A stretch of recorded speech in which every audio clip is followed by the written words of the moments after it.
What's going on? Here we are. This is great. What a great day it is, huh?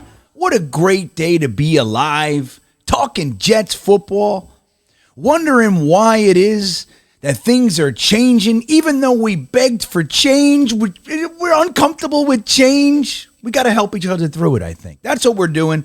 That's what we're here to do today. Let's help each other through the changes. The changes. You all know about the changes. Here they come. You can't stop them. And that's a fine deal. That's okay. It's going to be okay, everybody. I'm Green Bean. Welcome to episode 115 of GreenBean's Jets Pod. Amazeballs. I can't believe it. 115 weeks of this. I couldn't be more excited. This is a great time to be a Jets fan. And I'll tell you what. Look, nobody can predict the future, right? Nobody can predict the future. We don't know what's going to happen. But what we can do is pay attention to what's going on right now and use the past to evaluate what it is that's happening to give us an idea of predicting the future. That's right. We're going to do it anyway. I don't care. We can't predict the future. Baloney, we can't predict the future. I'm going to do it today. You'll see. That's what we do here. Yeah, I'm going to say what I think's going to happen. Why not? You're going to do it too. That's what we do. So with all that said, let's get right into it, shall we? Again, this is episode 115 of the Jets Pod. So what do we talk about? We talk about Jets, but before we get into all that, a few short things I must say. I just must tell you about these things. Number one is the milk thumbs. Yay! All right. Go ahead and hit that thumbs up button. YouTube loves it, and therefore I love it. YouTube is my blankie.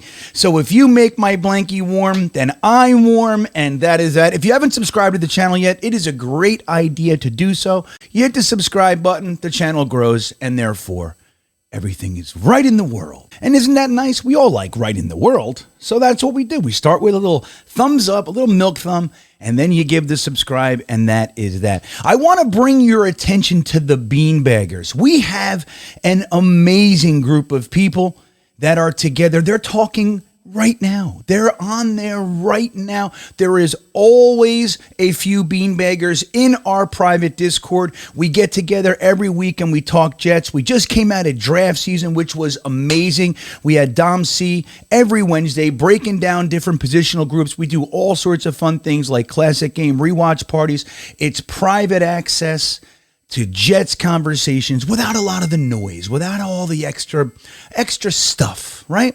And that is a positive. You can go ahead and join the Beanbaggers. The link is in the description of this video. Go ahead, pick your tier and its associated benefits. It's a great time and it helps the channel. If you want to just have some fun in the streams, you can go ahead and hit that join button right underneath the video. That's for the stream beaners. That gives you access to all sorts of fun emojis and free super chats in the live streams and such. And that is appreciated as well. Guys, there is a sponsor for this episode of GreenBean's Jets Pod, and that sponsor is the one and only Manscaped. Manscaped, the finest in men's below-the-waist grooming. But not only that anymore, now they have gone from below the waist up to the face with the Beard Hedger Trimmer. This thing is amazing. You're going to love it if you have a beard of any length. It is the best I've ever used, and I've gone through dozens in my bearding career. This thing is the best. It's done. They've reached the pinnacle. It's there. The Beard Hedger Trimmer. And that's in addition to all the beard oils and balms. And look at this thing. I carry this thing with me. This is the Manscaped beard brush. I love this thing. I mean, it's just thrown in with the Beard Hedger package. It's like an also. It's like a whatever, but I love it.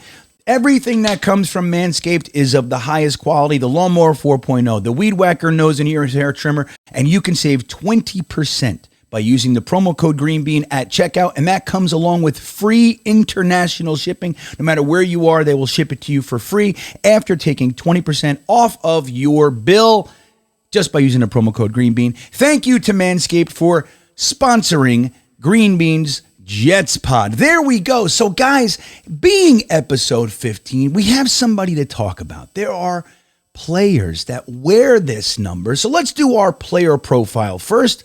Who's wearing number 15 now? Can you think of it? Who is it? It's not Tebow. He wore it. It's not McCown. He wore it.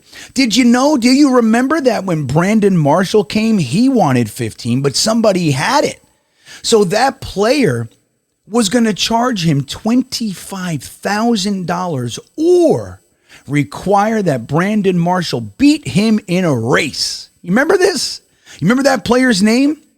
The balls on this player. He needs Manscaped with balls like that.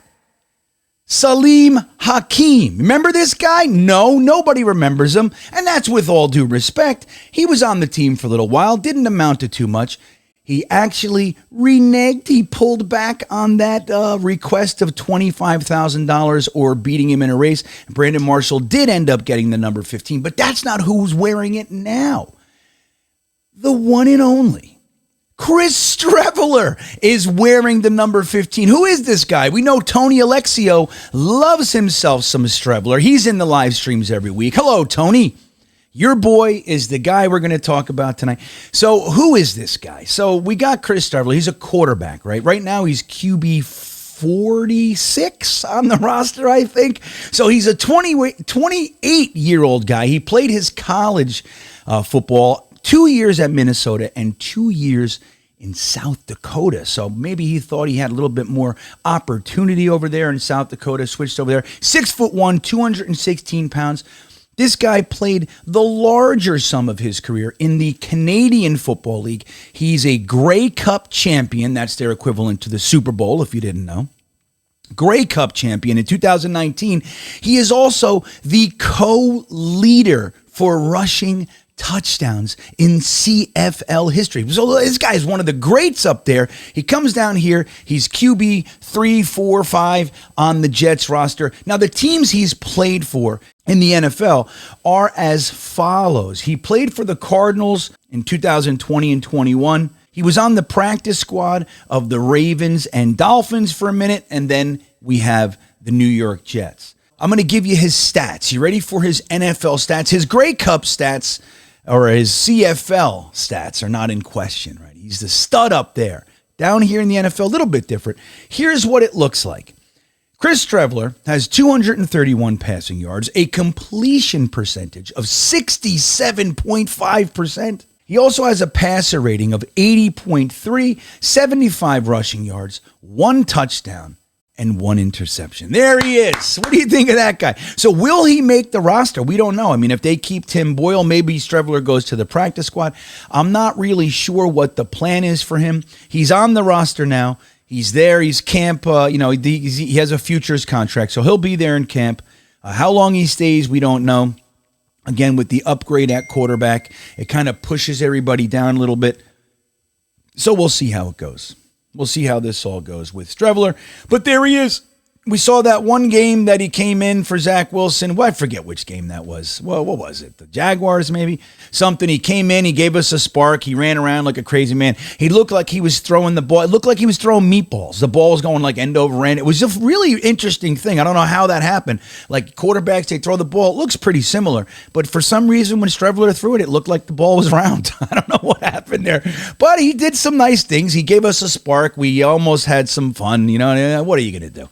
But there he is, Chris Streveler, our player profile for episode 115. So this was an exciting week for Jets fans. Exciting on numerous fronts, weird fronts, player acquisition fronts. We had all kinds of fun stuff. We have drama. The Green Bay and national media is just, they're fans. They're just up our butts, aren't they? The Jets think this. The Jets fans think that. What do you know what we think? Get out of here. Leave us alone. Why do you got to bother us with your spoiled attitude of thinking that quarterbacks grow on trees because you've had the last 35 years of Hall of Fame quarterback play?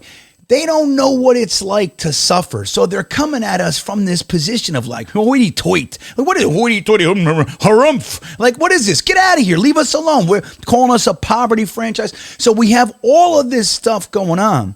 Let's talk about some of it in the news of the week.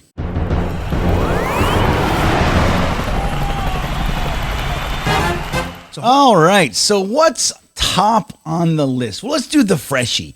There's a freshie this week, which is a Mekhi Becton story. What are you going to do?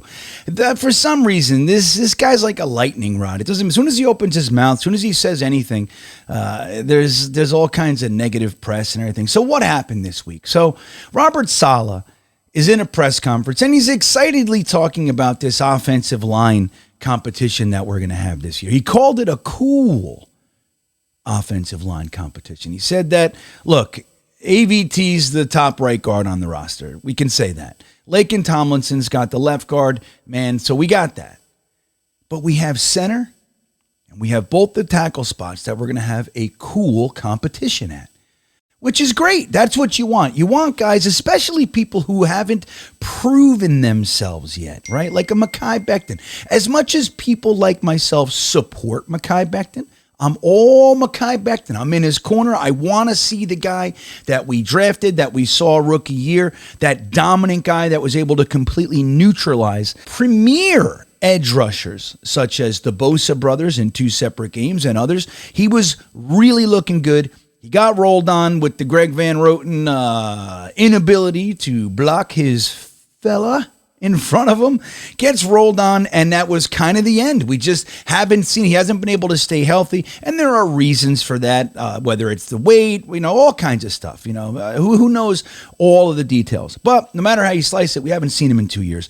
So a guy like that, you want to see him embrace the idea, hey, I got to earn it. So Robert Saleh says that we're going to have a cool competition, and Mekhi Becton tweets out, I period, M period, A period, left period, tackle, exclamation point. Now, is he yelling? Is he mad? We don't know. Maybe he's just having fun. Maybe he's a funny guy. Maybe, who knows? No matter how you slice it, he decided to take it down. So he at least realized that this could be misconstrued, taken the wrong way. So he takes it down after having 17 and change thousand views. I mean, dude, you can't take anything down on Twitter. I guess it's the act. It's like it's the gesture, right? All right, I took it down. I hear you. No problem. Who knows if he got a phone call like, hey, take that down. Who knows what happened? But he takes it down. And Robert Saleh was asked about it in a press conference. Of course, our media is not going to let that slide. So they asked him about it. And here's what he said. Mekhi tweeted this morning. He since deleted it, but I'm assuming this is in response to yesterday, your answer. He tweeted I period, M period, A period, left period, tackle, exclamation points. It's the smile. It's the smile right there. Robert Saleh knows something. He knows he got in there. Good. You want it? You want it? Good. I like that I'm shaking up the trees. I'm rocking the cart. I like it. How do you kind of handle this? As you kind of made it clear yesterday, you want to play your best 5. I assume that means you don't have him slotted left or right. How do you kind of respond to his feeling about where he plays? Go in the left tackle. Competition. So I have to say, I really, I approve. I approve of how Robert Saleh handled this. I think it's great, and I think it's the right thing to do. Competition. Hey, you want to be left tackle? Go earn left tackle. What do you want from me, man? Show us that you're the best possible option for the job. Like Robert Saleh said, the best 5 guys are going to play. Now, we've heard that in the past that the Jets are that way. We heard Morgan Moses said that. Now, we don't know to what degree. I mean, there were some injuries, so who knows how it really settled with our previous offensive staff. But the way that Robert Saleh is saying it now, look, we have a lot of guys in here. We got some guys that we think can play. Max Mitchell came in, looks really, really healthy. Looks like he put on some muscle, which is exactly what we all said he would need to do when drafted. When he did end up having to start, we all thought it was a bit premature. He needed that year to kind of get up to NFL strength. Got all the skills, all the talent that you want, but he needed some strength. Looks like he took that seriously and added that. So we have all kinds of guys. We got Cedric Abuye. We brought in Carter Warren. We have obviously Dwayne Brown and Mekhi Becton. So there's a whole bunch of dudes running around here that can play. Billy Turner's in the house. So let's see what's good. You got to show us that you're the best. Well, you're not just you might be a left tackle that's sitting home watching, Ted Lasso. You can be a left tackle over there if you're not the best on the team. So I like the way Robert Saleh handled that. Now, and look, I mean, maybe a little bit more professional from Mekhi Becton would be in order, but it is what it is. He wants to show that he's the guy. He's been working his ass off. It's all good. I don't think we should make more out of it than it is, but go and win the job, Mekhi. We all want you. I mean, there's nobody better. If you're on your game, there's nobody better on the roster. So go ahead and take it. Take it, young man. There it is, Mekhi Becton. So we have some more weird stuff coming around. What about this Aaron Rodgers, Sauce Gardner, Jessica Alba thing? What do you think of that? Did you guys hear about it? I know you probably heard about it, at least to some degree. But it's kind of fun. Now, look, a lot of things that Packers fans are sending us on Twitter is that the Jets have a choreographed and orchestrated media presentation to make Aaron Rodgers look like he's a normal guy.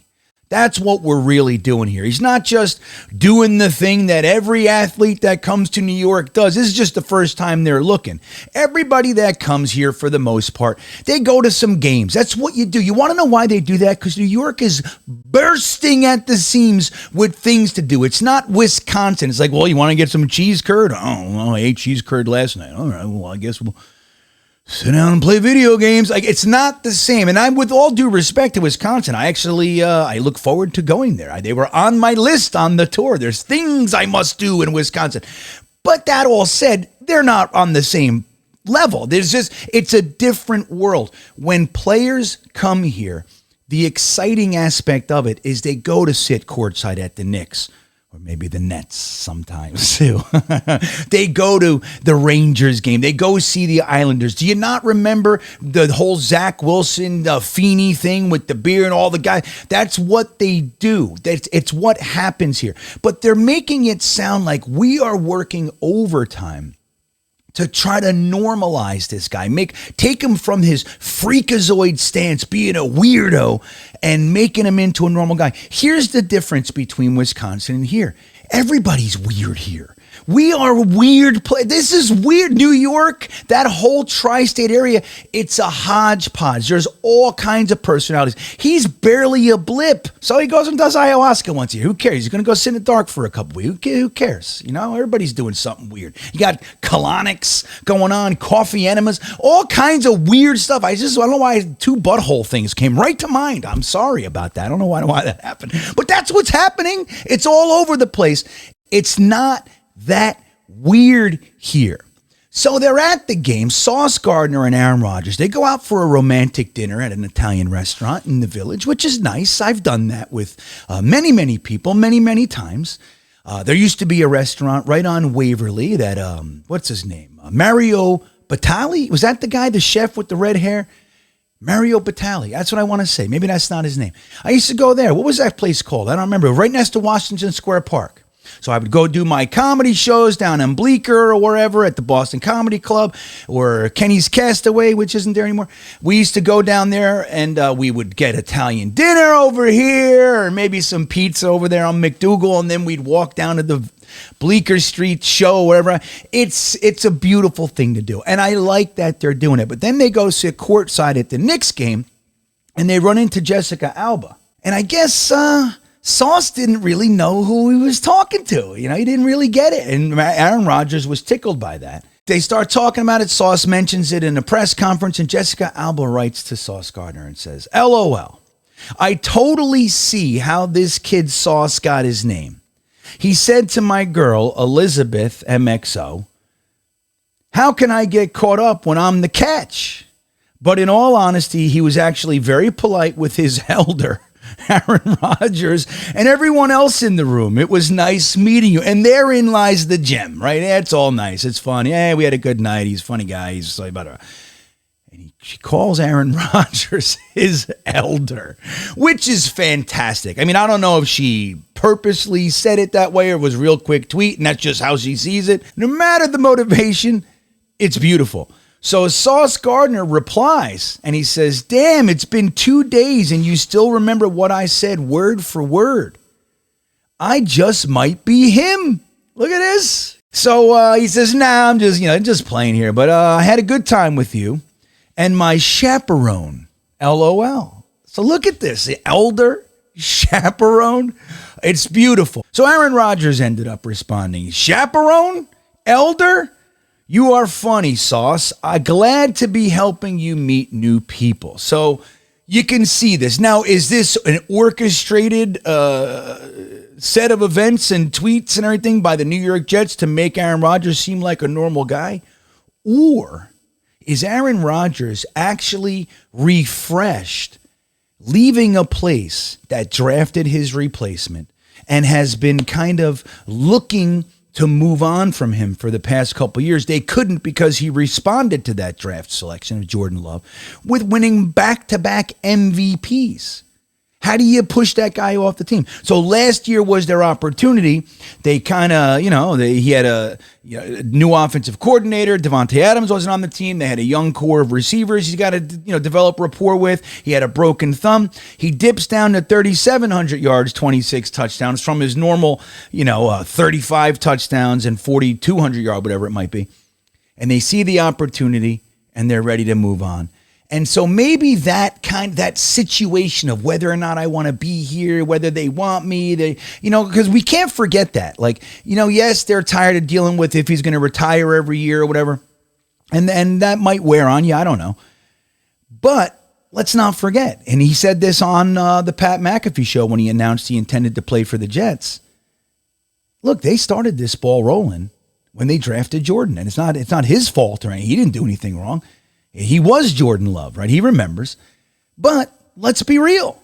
They traded up in the first round to draft my replacement. That speaks. Actions speak louder than words. And so that tension, whatever was there, was created by them. And they did it with Brett Favre too, which is why Brett Favre was such a jerk to Aaron Rodgers for those years. Remember that. That's why Aaron Rodgers chose to treat Jordan Love differently, because he remembered.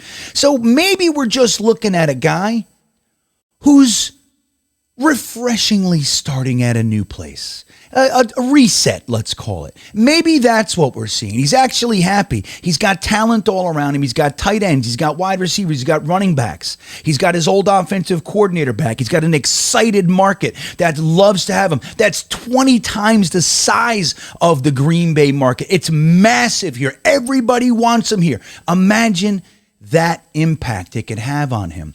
And that's probably more what we're looking at. I think it's fantastic. And I'm happy. And here comes my prediction for the future. Aaron Rodgers is going to stuff every single word down your throats on the back of Garrett Wilson, Breece Hall, Michael Carter, Jeremy Ruckert, Izzy, all the guys that we have, Denzel Mims, Lazard, they're all going to make you see. And you're going to be looking at Jordan Love, which, by the way, his extension isn't exactly a commitment, everybody. It gives them an out.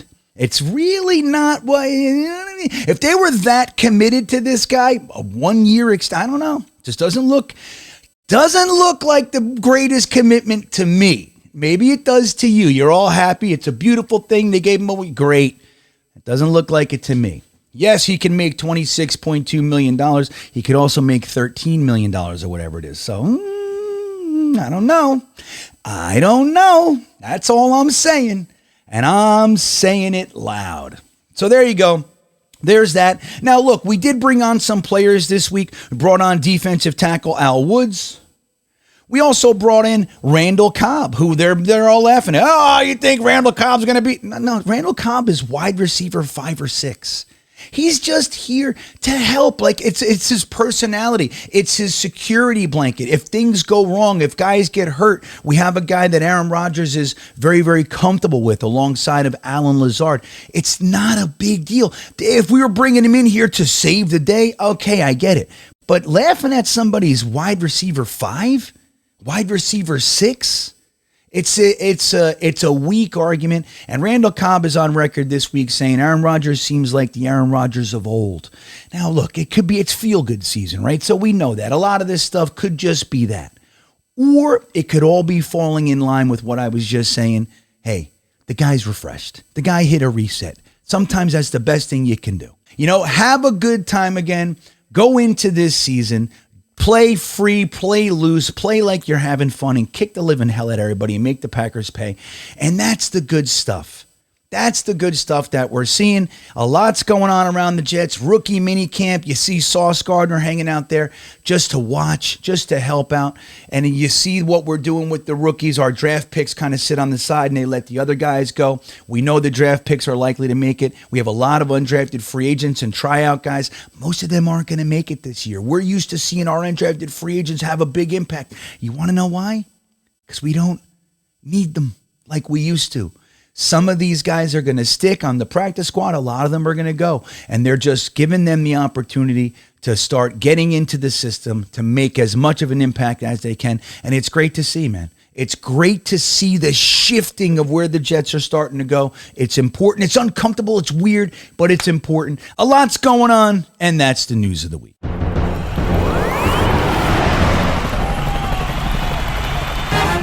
All right. Well, we got some more Robert Saleh stuff to talk about, too. What is this? Is Robert Saleh kind of making some waves out there.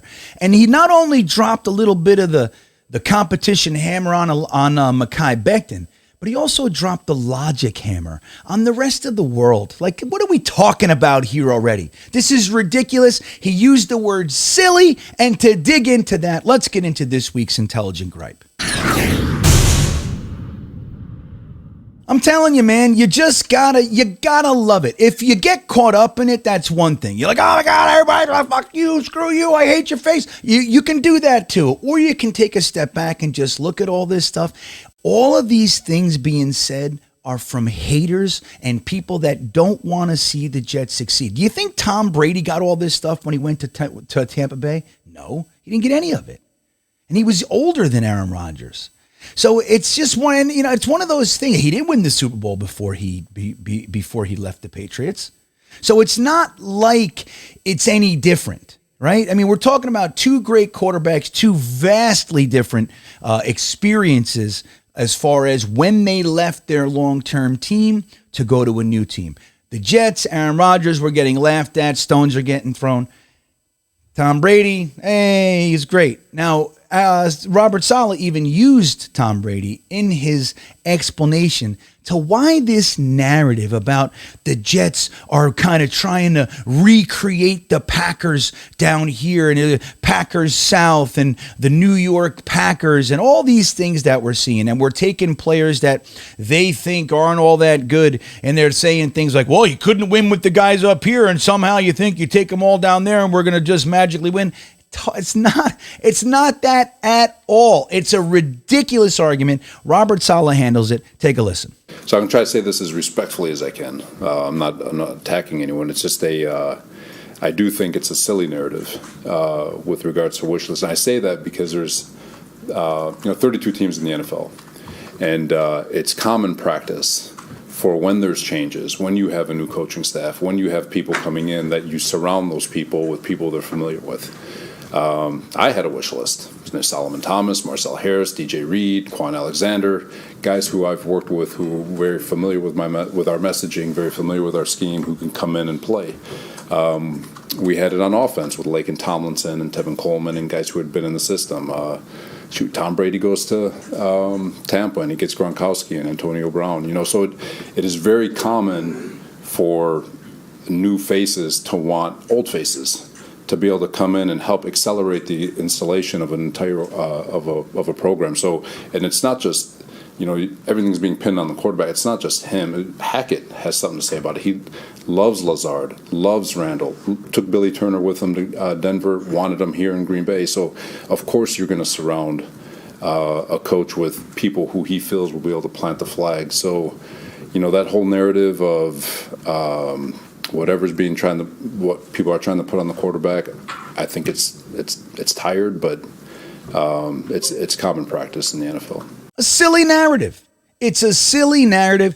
everybody has requests. Everybody has players they want to bring over. Do you remember Bill Parcells, guys? What did he do? He brought on Pepper Johnson. Eventually, Meggett was here. All these guys. We had all sorts of guys that he wanted here to help smooth out the install of their systems. Robert Saleh threw out a few names: Solomon Thomas, Quan Alexander, he said offensively, Lakin Tomlinson, Tevin Coleman.